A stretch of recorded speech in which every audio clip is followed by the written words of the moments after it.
தேனி உப்புக்கோட்டையிலேருந்துதே இந்த cake order வந்துருந்துச்சு. திடீர்னு கேட்டிருந்தாங்க மதியானத்துக்கு மேலே. இங்கே எங்கள் ஊரில் வேறு ரேஷனில் போடுறாங்க. அங்கேயே 1 மணி நேரம் 2 மணி நேரம் ஆயிரும் கையில் ரேக வச்சு வாங்குறதுக்குள்ளேயும்.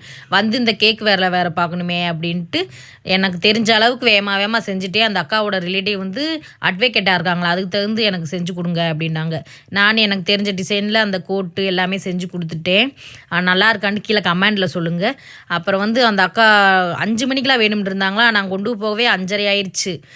வாங்க யாருமே வரல. கொஞ்சம் மனசுக்குள்ளே கொஞ்சம் பயமாகவே இருந்துச்சு. இவ்வளோ தூரம் இவ்வளோ கஷ்டப்பட்டு கொண்டு வந்திருக்கமே, வாங்குறாங்களோ என்னமோண்டு. ஆனால் அந்த அக்கா கரெக்டாக 6 மணிக்கெலாம் ஒரு தம்பியை விட்டு வாங்கிட்டாங்க. இந்த வீடியோ உங்களுக்கு பிடிச்சிருந்தா லைக் அண்ட் ஷேர் பண்ணுங்கள். மறந்துடாமல் என்னோட ஐடியா ஃபாலோ பண்ணுங்கள். நீங்கள் யார் கேக் கேட்குறவங்களா இருந்தாலுமே எனக்கு நாளே ஆர்டர் கொடுங்க. ஏன்டா நான் இப்போதே பிகினரு, எனக்கு கை அவ்வளோவா வேகமாக வரமாட்டுது. நீங்கள் திடீர்னு கேட்குறீங்களா, அந்த பதட்டத்திலே எனக்கு கை வரமாட்டுது. யாராக இருந்தாலுமே எனக்கு நாளே ஆர்டர் கொடுங்க. தேங்க்யூ மக்களே.